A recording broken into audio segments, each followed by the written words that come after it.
So you want to know how to strengthen your grip. Well, in today's episode, we're going to answer a fantastic question that's come through from our Movement Mastermind tribe about grip strength and how to develop grip strength. I'm getting lost. All that and more coming up right after this. We are the gym that teaches people how to move instead of just exercise, because we believe that health is about performance, not just body image.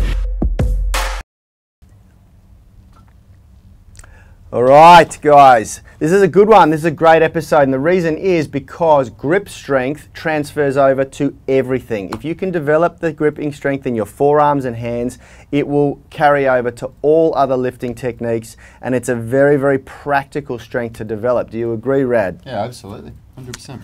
So, in case we haven't met, guys, my name is Yanni Baumeister. Over here on my right is Rad Baumeister, my brother and business partner. Behind the camera is Richard. So any fuck-ups with the sound, it's his fault. And behind him is Kalisha, our other tribe member and team member. Now, we had a great question come in from Marnie Punch in our Movement Mastermind tribe in regards to one of the goals that we set our tribe, which is to hang, and we recommend body weight hanging from 4 to 7 minutes a day because it is so good for upper body posture.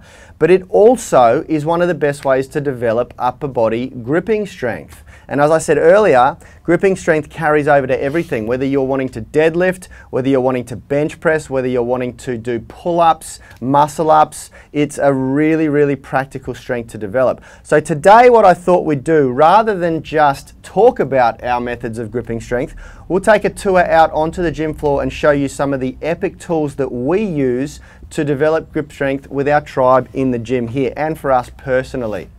We're also going to answer another question from Ian Climber, who is actually a rock climber, very on point for today's discussion, in regards to what to do if you miss a workout, whether to make up that workout and cram it in on a single day. So let's get right into it. What's your experience been with grip strength, Rad? There's so many good jokes I could make right now, but I'm not going to. Look, my experience with grip strength is my attitude's always been that I never tried to do anything to compensate for a lack of grip strength.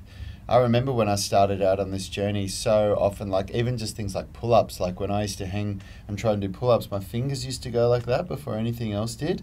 And I remember asking people what to do, and people told me all these things like use gloves, or people even said you can use straps when you use your pull-ups. And that was one viewpoint, and then the other perspective that I was told is that you're only as strong as your weakest link, and if your grip is weak, then that's how weak your body is.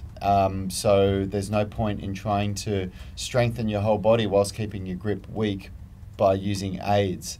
And that resonated with me. That made sense, and that was like 20 years ago now. And I just made this point of I would never use any kind of grip aid with anything that I did. Now, the only exception that I've done with that is snatch grip deadlifts.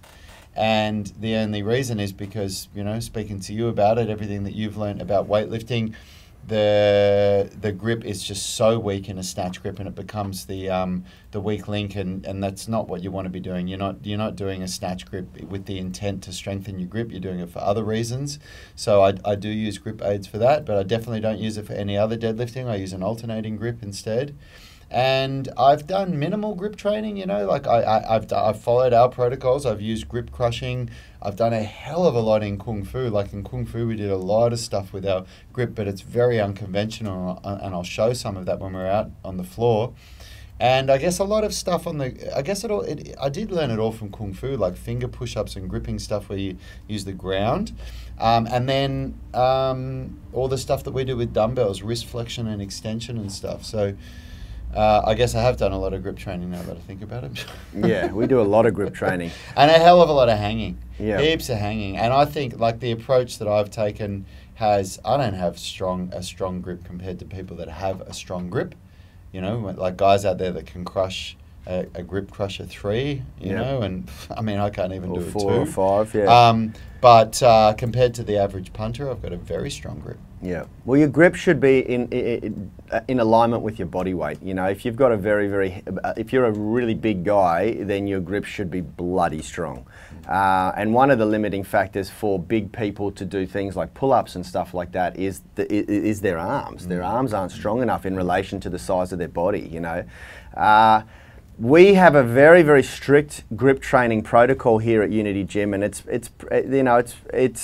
we used to be probably more strict about it, and over the years we've sort of let it slide a little bit in our programming because people were just bored with it. Yeah, but that's because we do so much more hanging now than we ever used to do. Yeah, that's true too. There's so much more work holding on to chin-up bars and gymnastics rings, and so the grip is getting worked in a lot of what we do.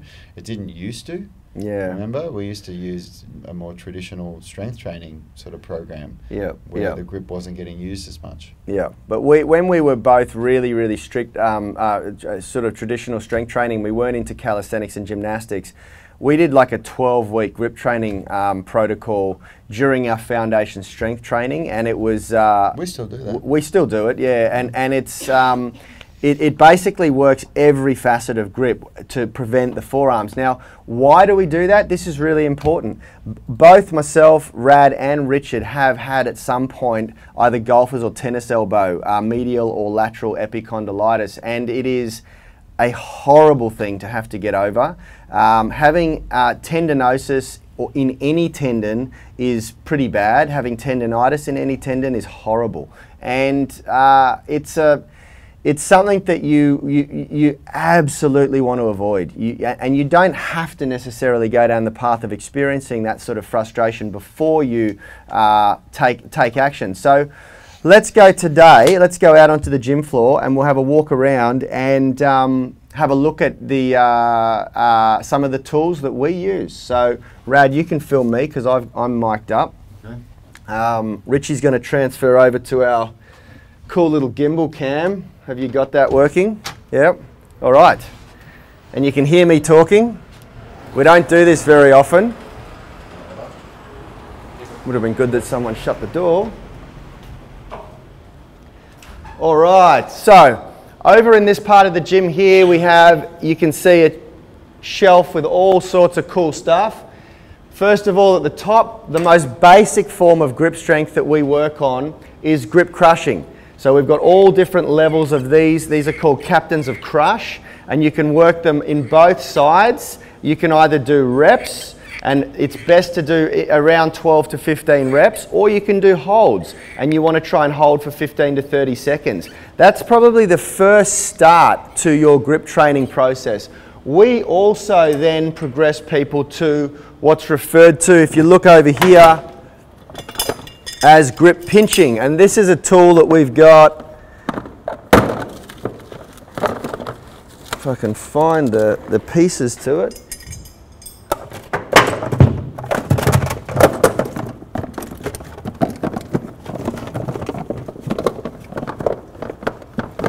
Yeah, right.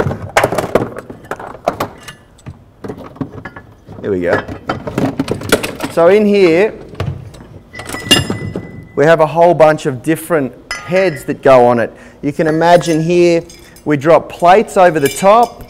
These connect to the head, and there are all different shapes and sizes that basically we hold on to. So this is a different form of grip crushing, and we can also do grip pinching with this. This is from a company in New Zealand called Get Strength, and there's a whole box here of different shapes, and the idea is that we do all different shapes and different types of grip pinching, grip crushing, grip holding, which is to some degree mimicking what we do on the bars when we're hanging, but it obviously allows for a whole different level. There's different thicknesses here. I think we've got about 10 of those different heads. From the crushing and the gripping stuff that we do, we then take it over to the forearms, and we start to use club bells and dumbbells. So we have these club bells here, and we do supination to pronation movements, where we're working the pronators and the supinators in the forearm. We do ulnar and radial deviation movements, where we're doing the radial and the ulnar deviation there. And then we also transition to doing flexion extension movements. So we use a bench and we do extension with the dumbbells all the way down, and we do supination flexion movements for the forearm as well. So we're hitting it from every single angle. Gripping, crushing, pinching. We also have attachments for the get strength where we flare the fingers so we can do the opposite, opposing antagonist movements. We then do supination, pronation, ulnar and radial deviation, and flexion extension movements. So we hit the hand and forearm from every angle. Why do we do that? Because the body will eventually outpace your forearms and grip, and your pull-ups, your deadlifts, all of that will eventually become too strong for your grip. These muscles have to stay in balance for all of that to make sure that you are not going to overuse the muscles in the elbow and forearm and end up injuring yourself. Once we've done all of that, we obviously take it to elbow flexion and elbow extension movements. So that's pretty much the order and sequence. Is there anything I'm missing? No? Oh, well, there's, I mean, a lot of other stuff that we do, but that's,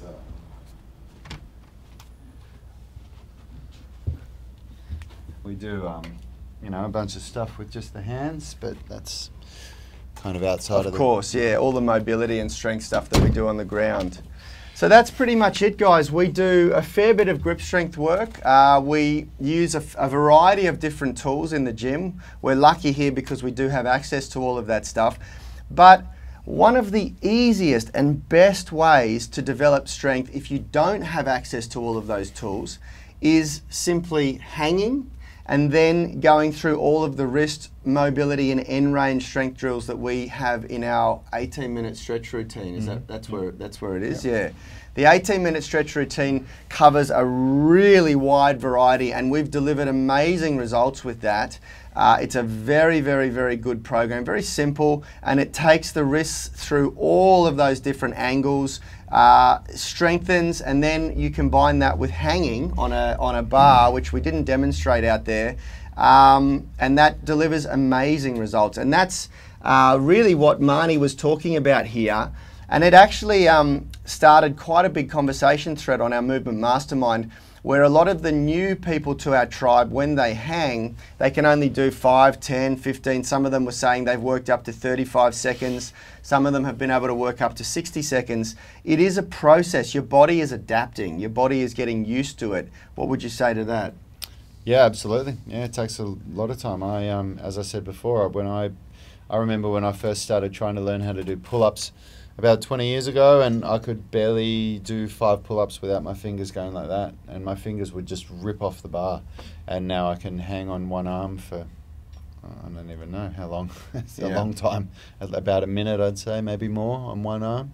Yeah. So, and yeah, it just takes time. It's like everything. We spoke about that yesterday, about tissue tolerance and how it all builds up. And yeah, you just need to be respecting the process, and as always, just being consistent and frequent and patient. Yeah.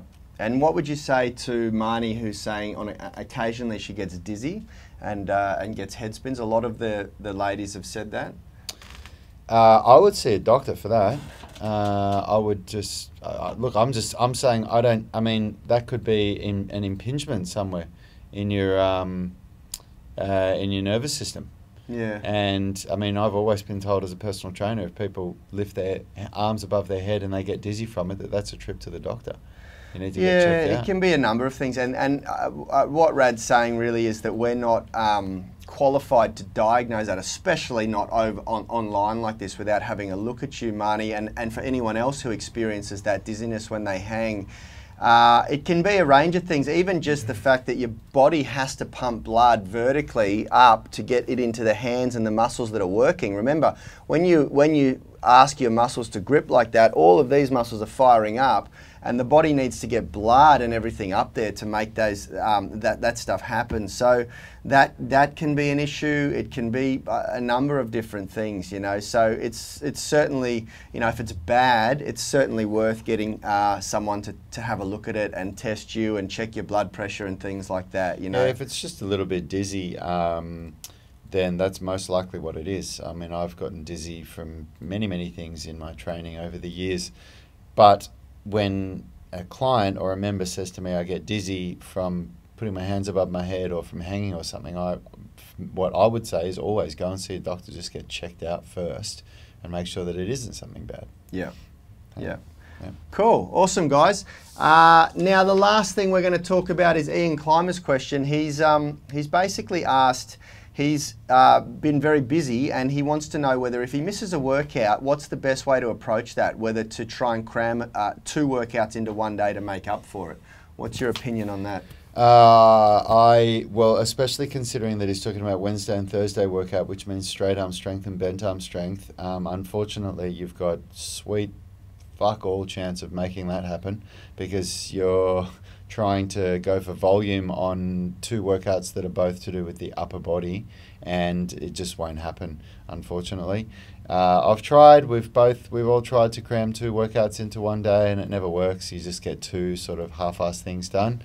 The only time I would say maybe that you, like if you really wanted to do this, if you were hell-bent that this is what you wanted to do, then all I would do is the primary lifts of both of the days. So maybe if you wanted to do the vertical push-pull, horizontal push-pull from bent arm strength, and then just the primary movements for the planche and the front lever for the straight arm strength, you could do that, I guess. That would work out, but what you've got to understand is it's the old hierarchy of needs with training.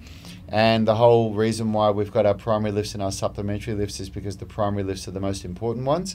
And they come at the start of the workout when you're the freshest, because when you're not fresh, you cannot produce the same amount of strength as you can at the start of the workout, which is for the same reason why when you do a strength training workout, if you're doing a strength training squat workout, and you do a couple of different types of variations of a squat, you're actually only doing strength training for the first variation that you do.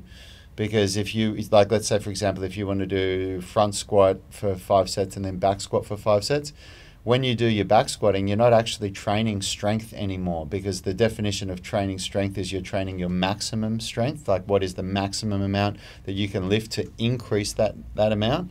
And once you've done your 5 sets of front squats, by the time you get to your back squats, you're not even close to doing your maximum strength for your back squats. So the way that we wrote our programming is, if we were doing a program like that, the back squat part of that workout becomes a supplementary, which is more in the hypertrophy rep range rather than strength rep range. So to go to this, in this example, you could, if you were to do anything for primary lifts on your straight arm strength and then try and do primary lifts on your bent arm strength, you're not going to be fresh, so you're not going to be getting optimal strength. Yeah. And that's why I'm saying one of the workouts is going to be compromised. It's going to suffer, yeah. So you've got to choose which one of those you want to do, and if you're happy to do that, go for it. In all honesty, you've got the time. I've done it many times before, and I feel better for doing it because I feel like I've done both. And there is one of the things that you need to understand with training, guys, is that it's the adaptation process that's occurring, and it's occurring on many levels. There's the different neurological strength adaptations that are occurring that facilitate muscle contraction,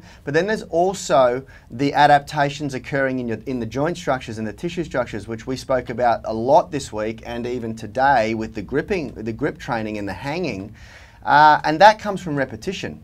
And I looked at an amazing study yesterday where they had proven that over a 20-year career, when people are lifting very heavy, the structures of their actual vertebra change and the discs change. They tend to sort of flatten out and slightly adapt to heavy lifting and compressive loads.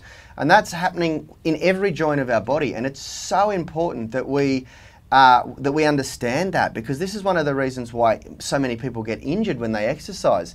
They don't understand the sheer time and the amount of reps that it requires to get those adaptation processes to occur adequately before you're to mitigate risk of injury, you know. So there is the argument that if you do both the workouts, you are getting the adaptation process occurring in your joints and things like that from repetition and from frequency. But the strength gain, the neurological strength adaptations that are going to occur are going to be compromised, absolutely. All right, look, it's Friday here in Sydney, Australia for us, so this is our weekly wrap-up, guys. Welcome to all of the new people on the Movement Mastermind tribe. We've had a lot of new people sign up this week. It's going to be a lot of fun working with you on the inside. For everyone else, one of the key things to developing isometric strength and the type of strength that you want to develop when you're hanging is understanding the principles of isometric contraction. I've put a link in the description for our ultimate isometric strength formula. It's a brilliant document. It's a poster that we have on the wall in the gym out there for our tribe, and it's just a really clear, crystal formula for developing isometric strength. It's fantastic for almost every calisthenics movement because most of them, like the flags, the levers, handstands, they're all isometric holds. Anyway, guys, until we see you next week on Monday here in Sydney, have a great weekend. See you later, everyone. We are the gym that teaches people how to move instead of just exercise because we believe that health is about performance, not just body image.